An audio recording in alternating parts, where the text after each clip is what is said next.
Chapter 1. The Donkey and the Dog. A washerman had a donkey and a dog. Both the donkey and the dog helped his master in many ways. One night, few thieves broke in the house of that washerman. The dog heard them and started barking. The washerman got up, and so did the neighbors. "What is that? A dog? Let us run," said the thieves. They feared some dangerous consequences. By that time, many people gathered in the street. They tried to run away, but they were caught by the people. The washerman said, "I am glad I had this dog in my house. I am sure the thieves would have looted me if my dog had not barked."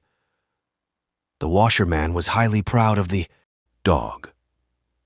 Everyone, too, praised the dog. From that day, the donkey started thinking, "The master thinks that the dog is a more useful animal than me." The donkey decided he will show his master, the washerman, that he too could be useful just like the dog. Few days passed. One night, it so happened, two thieves again entered the washerman's house. The thieves became aware of the animals present in that house. "We should be careful, friend. I have heard that a dog guards this house," one thief said to the other. As the thieves peeped in, they saw the dog sitting just outside the main door. "It seems the dog is quite alert," said one thief. "It is better to leave this house alone." "We had better go at once," the other thief said, and the two thieves fled.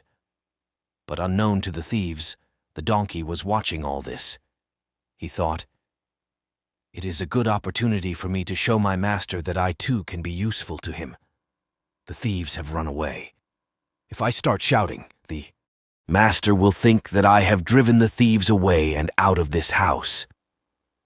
And the foolish donkey started braying loudly. When the washerman heard the donkey bray at this odd hour, he got angry.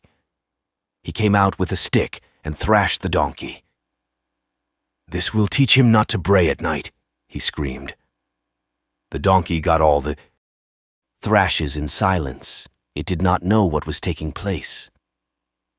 Just then the dog came to the donkey and said, "It is better to do your duties than try to be like me." The donkey knew that the dog was right. Thereafter both the donkey and the dog remained peaceful. Chapter 2. He Donkey and the Cotton. There once lived a salt merchant. He had a monkey for his assistants. Every morning he would load a sack of salt on the donkey and go to the nearby town to sell it. On the way, they had to walk across a pond. One day, while crossing the pond, the donkey thought, "Ooh, this load is so heavy that I become exhausted very soon. I wish I could get some of this load taken off my back." Just then the donkey tripped and fell into the water.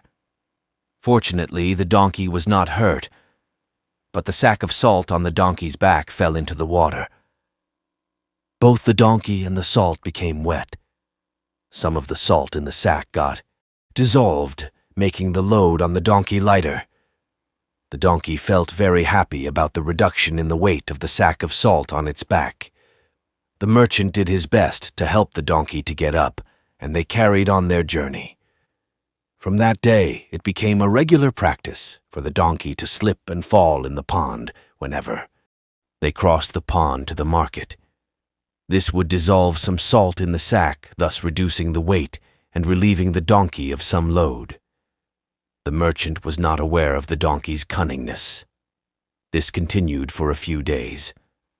One day, the merchant noticed the donkey deliberately slipping and landing with the sack into the water.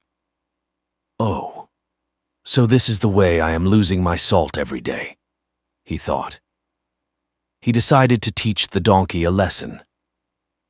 Next morning, instead of loading a sack of salt, the merchant loaded a sack of cotton on the donkey's back. As usual, they had decided to reach the market by crossing the same pond. While crossing the same pond, the donkey, as usual, slipped and fell into the pond, hoping that after some time the weight of the sack would go reduced. As usual, both the donkey and the cotton would become wet. But this time, when he got up, the load on his back seemed heavier. "Ooh, the load seems to have gotten heavier," thought the donkey. The donkey was astonished at what had taken place against the usual result. The merchant looked at the donkey and said, "Dear friend, I saw you fall into the water of the pond deliberately every day with the malicious intention of reducing the weight of the salt. So I loaded a sack of cotton today. Cotton, when wet, gets more weight and becomes heavier. Now you will have to carry it to the town." The poor donkey had learnt his lesson.